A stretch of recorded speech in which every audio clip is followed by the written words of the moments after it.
Just so you all know, this episode that we're about to get into, it does have some spoilers. Sure. Not Just big putting ones.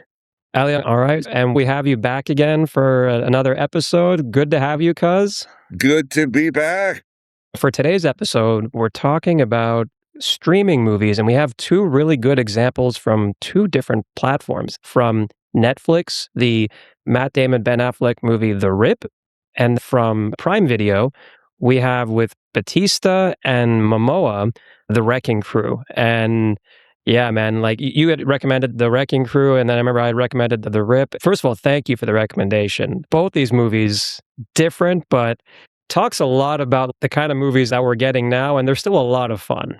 And they both made for these platforms, right? They were never made to be released, and then they went and picked it up, right? They were made Right. for these platforms. They never had like a theatrical release. So before we dive into the pros and cons, let's start with initial ratings. What do you give each movie? I'm curious.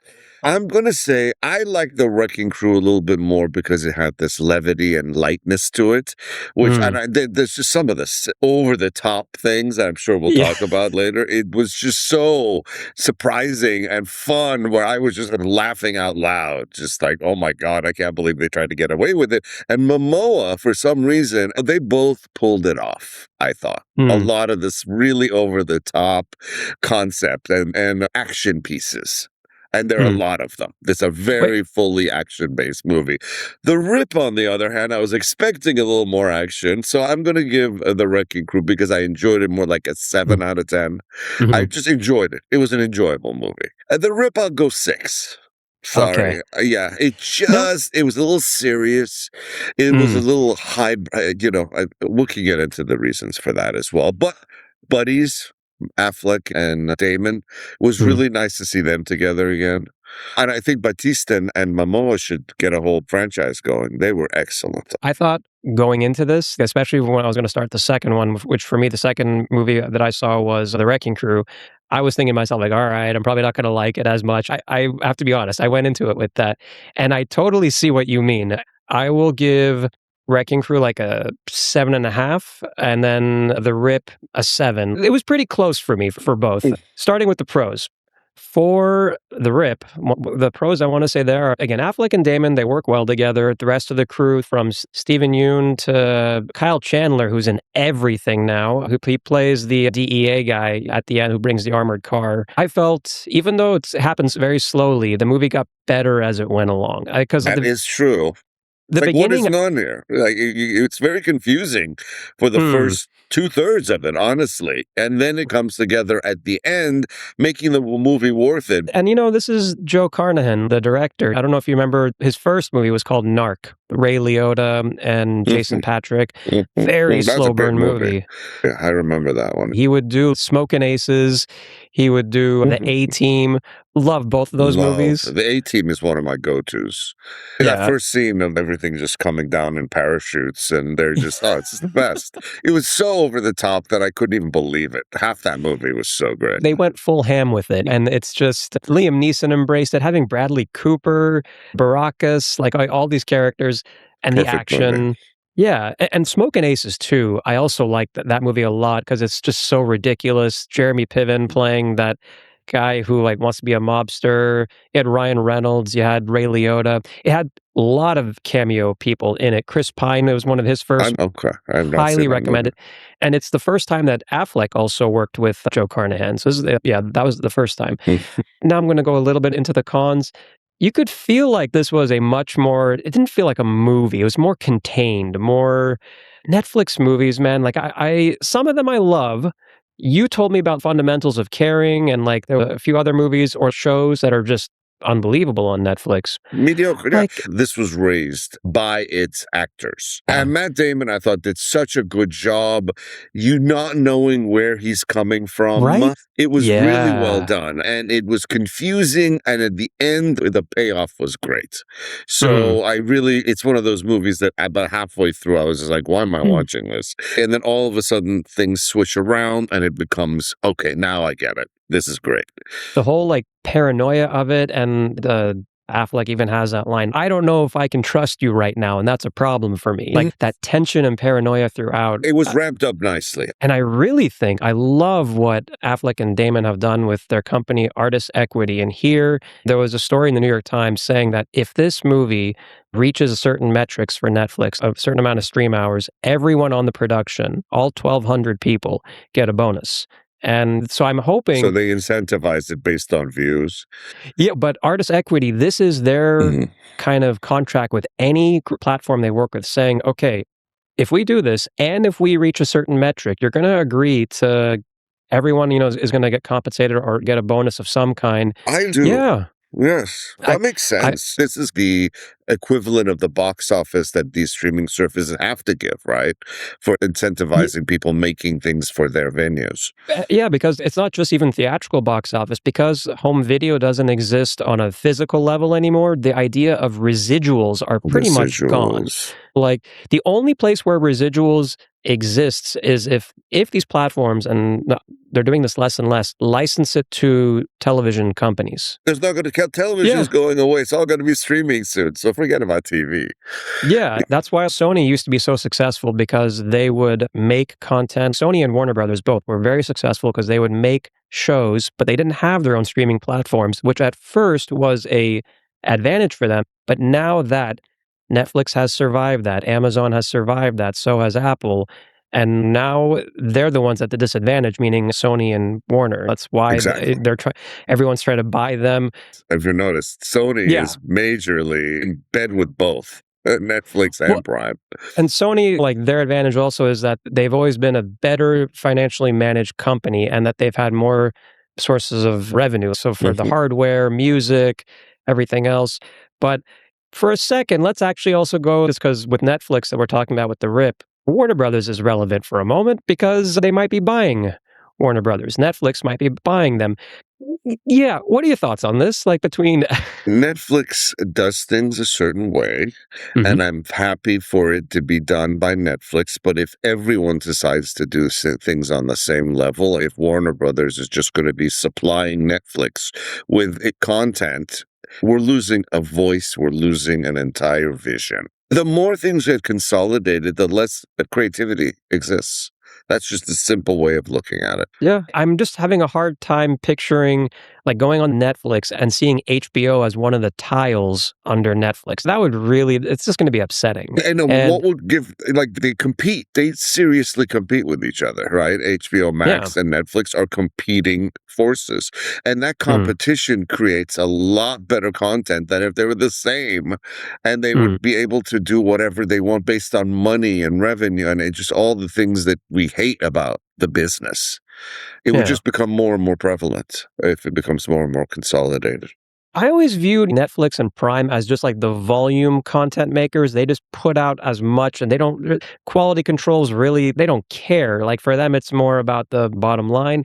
Whereas Mhm. the two groups now that I thought were like, okay, they're making quality stuff now and really competing for each other on a niche level would be HBO and Apple TV. Like, these two groups, not as high volume, but every single thing. And as you know, I was just watching Matt Damon talk about how the setup is when you do a Netflix movie, how you are Oh yeah. paid for three set pieces for the beginning, middle, and the end. And the end set pieces usually be a little bit more conservative in their spending for the first two Hmm. parts. And then you can let loose. And then that's why there's all these explosions on the third piece. The Rip? Yeah. The Rip was exactly like that. There were Right. basically three set pieces, and that they Yeah. existed in for the entirety of the movie.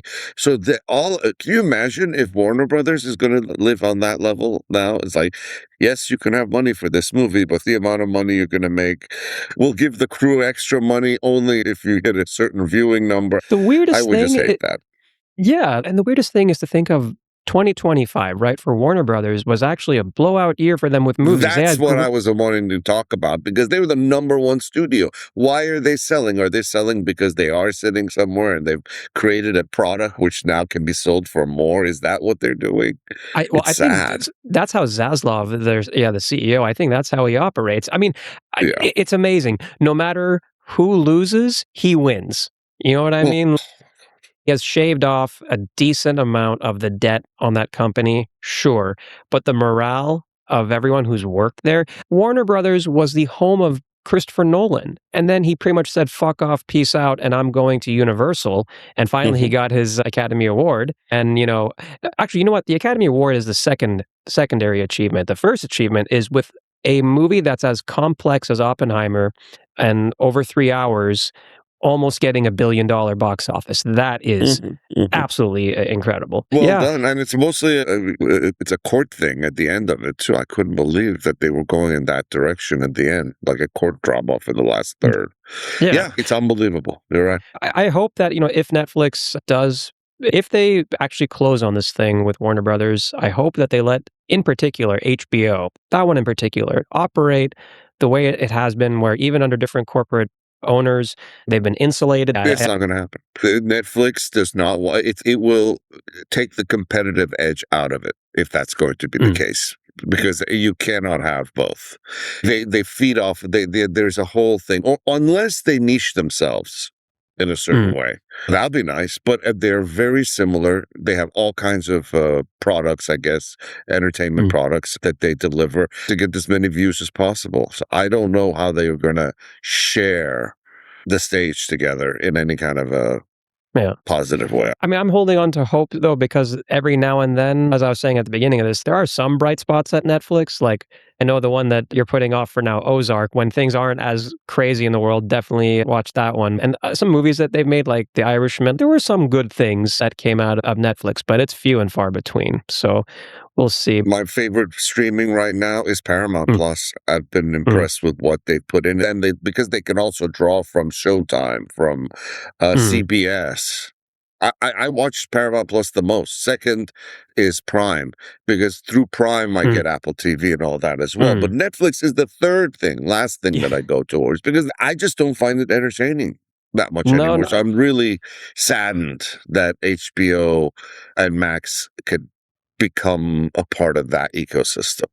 Yeah, in my case, it's like HBO is probably the one I watch the most, Apple second, but you know what? Increasingly, I'll use Mhm. this as a segue. Prime, yeah, I am definitely enjoying more and more content coming out of there. Like this movie, The Wrecking Crew, this was really fun. Thank you again for the recommendation.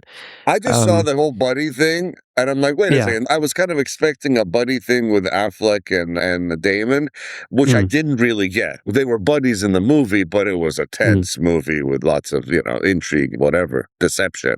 But this movie was just your fun buddy cop, hate each other at the beginning, but then grow to like each other, and then they do it together, and it was all believable. And you know what I really liked is there every time, and The Rock did that with that movie we did with Stratham, where he went into his Polynesian family at the oh end, yeah, and they all had that big Hobbs and big Shaw. scene. I love the Polynesian warmth, humor, Mm, look. So whenever that's a part of the a movie, I really resonate with it. The hmm family aspect of it, this whole we have to get along, we're family kind of thing. It just brings a warmth. It had a warmth, it had this over the topness, it had this fun. They both just, I thought, took it to the edge yeah. of where they could take it without it becoming satirical. No, Uh, this is like those buddy movies that we remember from the 80s and 90s, whether 48 Hours or one Loaded, what was Loaded it? Weapon or Lethal Loaded Weapon. Weapon. Lethal Weapon. Thank you. Lethal Yeah, Weapon. Yeah. Loaded Weapon being like the what do you call parody The version of it. part of it. I was also thinking of, you remember, I think this was 90s, Tango and Cash, Stallone, Kurt Russell. That was classic. I still watch that. Actually, and it's really aged well Yeah. because they take it perfectly to that point of almost absurdity, and then they pull it back. Well, They did that in this movie brilliantly too. I'm gonna argue on Tango and Cash, they don't pull it back. They embrace it. Like, the part that is still one of the funniest things for me is when they're getting out of prison, running with their belts, sliding down the electric wire. I'm like, Naked. "Guys, that movie's a classic, but And the whole no. idea of coming at the enemy straight on, head on, and not having Mhm. any kind of other stuff going on. I'm just gonna go straight in. Yeah. Nobody does that really. It doesn't work, but these guys are just so full of themselves, and this movie is so full of machismo that it works. The end This piece. movie in this movie, Momoa is so funny, like, just throughout the entire thing, his smart ass remarks, and the actress, I'm trying to remember her name, that plays his wife or, fiancée, Marina Baccarin, she was from the Gotham show, she was great in this. Mm. Yeah, you had the guy who played, Boba Fett, Tamura Morrison, he's in it. He's in every movie I watch. What is he in every movie? Has He's in some a lot of smart in stuff. part in every single movie that I've been watching lately. He's been in it. I couldn't believe I just watched this weird alien movie last night from Australia. He's in it. He's a father. He doesn't care how big or small the movie is, how much the budget is. He's one of those actors that'll just take a part. No, there was a couple of interesting things also about behind the scenes of this movie as far as the makers or producers. So the director is a guy named Angel Manuel Soto. Now, again, that name it wasn't familiar to me, but I clicked on it to see the credits. He made Blue Beetle, and I remember that was entertaining. I love Um, that movie. Are you serious? He made that yeah, movie. Okay. Wow. yeah. And then what do you call for producers? Now the ones that were not surprising were, the actors themselves produced it. So Bautista and Momoa produced it. But then a name I saw on there that was very surprising was Matt Reeves from The Batman.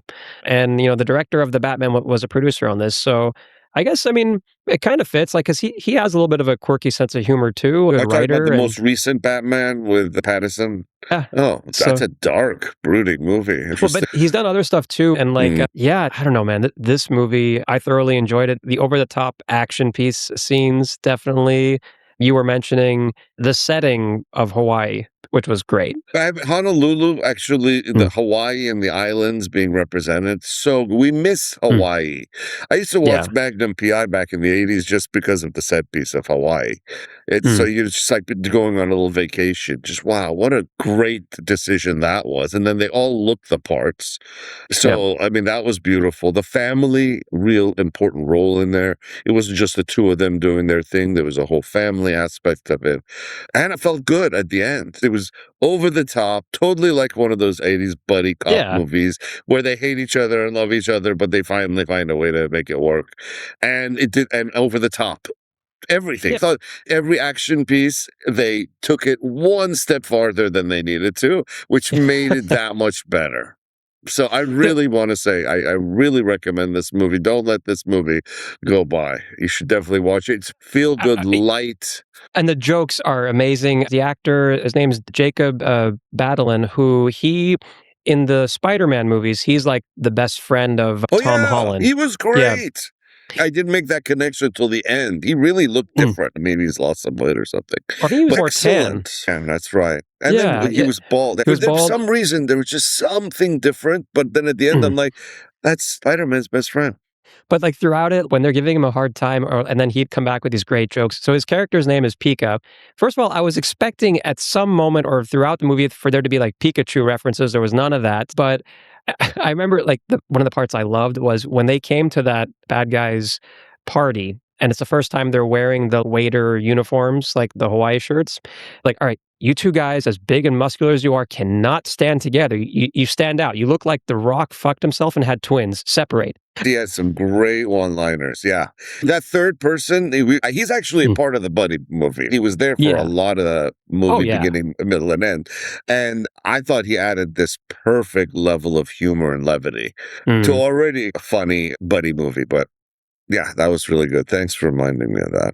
No, and you know what? Both movies also they were not long. They were like 2 hours. I think both were exactly about 2 hours, Mm. and it just let me see here, 2 hou yeah, both were just at the 2-hour mark, so it's like they didn't wear out their welcome. I really enjoyed both, but I'm with you also that I enjoyed Wrecking Crew a little bit more, It was just you know? fun. It's a fun movie. So I really appreciated that aspect of it. It was just like, oh, I love Momoa. Let's watch it. And then him and Bautista really played off of each other. Like they've been together, worked together. I hope there's more of this because Yeah. it really works. The one brother who's like, slothy and blah, blah, blah, just irreverent. The other one who's uptight. And then they kind of meet in the middle sort of thing. Mm. It's really well done. Very well done. Yeah. So There was a missed opportunity, Ali, I was frustrated, though, with The Wrecking Crew. Just as you said, Mhm. franchise, right? Totally could see it being as a franchise. What I did not understand, though, Mm, was at the end, they're on mm. the beach, and Momoa is, first of all, by himself talking to his mother's photo, and then that gangster guy from the syndicate comes back, and says, "I used you guys to take care of our Yakuza problem, Mm. consider our stuff squashed." That was very cool. But here's what I Yeah. can it was Mhm. right after that. He gives him the name, right? And Mm. then Bautista says, "Look, I'm gonna leave it to you. I trust, whatever you wanna do." I thought that meant actually both of them had changed. One was that Momoa was gonna trust his brother, but also Batista was gonna be like, "Maybe getting vengeance for his mother is a worthwhile endeavor. I should back him on this." He So looked at the paper. He looked at it, he put it down, and he burned and it. if he wouldn't have looked at it, it would have meant something different. He looked at it, he put it Ah, down. He has there's just okay. a name. He's gonna remember that name. Okay. Because So, I yeah, the beauty of what they did is this gonna be a dud or is this gonna make some money and have some views? So, if mm, it's gonna be a dud, we'll leave it. If it's gonna be, a popular movie where the second one is on its way kinda thing. That's what I yeah, thought. So, it really does have it can become this whole thing because they did really do well together. That really scene where they beat each other up, yeah. it was so good. It was so necessary, and it was like the tension was building, and you could just feel the tension. And then they Mm. just had that was again another one of those, "Oh, they could off on that one." They went way crazy on that. Yeah, And and the then he was, like, whole totally fine, like, in less than a day, his face was totally fine. Yeah, he no, had but, that like one eye that wouldn't open, and then 2 hours later, it was like, it's just like a little bubble. Next day, it was totally fine. right. These guys are, like, superhuman. The freeway action set piece, I That was mean, like, amazing. Oh my also god, with the girlfriend driving, and it was just yeah, like that was amazing. Perfect movie when for when he's exactly that whole vibe of the 80s buddy cop movies. being ambushed at the beginning in Oklahoma, and then he turns around, it's like, "Sword fight." I mean, just, like, really silly stuff like that. So you have these 2 guys, Momoa and Batista, who they're these huge dudes, and it's nice when there are times where it seems like, okay, even you have these huge guys, that someone is a challenge for them. In this movie, no one was a challenge for them. Even No, in right. And The Beekeeper, it was the same thing with Jason Statham. Like, I remember that, yeah, he can just mow through everybody. At least in Hobbs and Shaw, which also had Statham and The Rock, Mm, there they had Idris I Elba. remember They that. had Yeah. other challenges, but it was still fun. I There's can't. no. Did you ever think that Mel Gibson and Danny Glover were ever in any risk? No, they were never in any risk. I mean, even if there was a bad guy and they got caught and then Mm, got taken and beaten up, they were going to get out. These are the kinds of movies. Going back to The Rip. So I will say, at least the one good part of The Rip that I appreciated was it did leave you guessing till the end. You really didn't know what was happening. You thought something was happening that ended up not happening. They did fool you well. And it got a little high-handed, in my opinion, with everyone counting and everyone having the same mhm, number, and it's just like, whatever. Come on, dude. Think about where this money is going to go with the government the way it is. Honestly, there was a high-handed morality thing that I didn't like at mm. the end. I want to be honest that I don't know. I would have rather had what I initially thought was happening. And a couple things also, like, that whole thing of, oh, the whole block, so that whole block is owned by one group? Really? It makes Uh, sense. It's a yeah. hood, and this is the place where they hide their money. So Mm, obviously, they bought the whole block. And in places like that, Baltimore has a lot of, and down in LA, there are these hoods that are just, mm, everything is kind of falling apart. Its gangs are there. That's why these things exist. These kinds of mm. police exist to go and get the money from the drugs. This is a real department. The Never TNT seen. no, I mean, they've referenced the group before, but, like, in more of, like, Mm. Hollywood-style action movies. The only other time I heard tactical and narcotics team referenced before was in Bad Boys 2. But coming back to The Rip and The Wrecking Crew, it's just nice to know that movies can be thoroughly entertaining, a lot of fun. You can just kick back and relax and enjoy them. And I think, by the way, both these movies you could enjoy with everybody. Like, you could watch it with friends, with family, whatever, like, all around great movies. I thought they were Yeah. both impressive, and, the fact that one came out we were just supposed to talk about The Rip, but this other one that came out a few days later, I just thought, "Oh my god, Mhm. this is perfection." Another buddy, another, 2 famous people working together and playing off of each other in a really effective way, and honestly, they're great bookends because one is serious and one is really light, and they both work. So I'm happy that at least we're getting some quality entertainment back from these venues because, in my opinion, Netflix has really been falling off Mm. with video quality, movie quality. You have to go to their old stuff to get anything of quality now. And that's why I So hope that this was just a step in the right direction. And you mm, see it's been number 1 now for almost 2 weeks, or number yeah. 2 this week. So people are wanting it. So this is not your normal The Rip is not a dumb movie. Oh, It no, no, actually definitely. asks a lot from you to follow, and then there's some real interesting switches and things that go on where you think something's happening and something else is happening, which that's stuff that you can't pull with a dumb audience. Oh, Yeah, I really hope that Netflix values these partnerships with groups like Artist Equity, because it's companies like Artist Equity that are pushing these more challenging stories, better treatment for the crews, which will translate to better movies that audiences will enjoy too. I do think it works all together.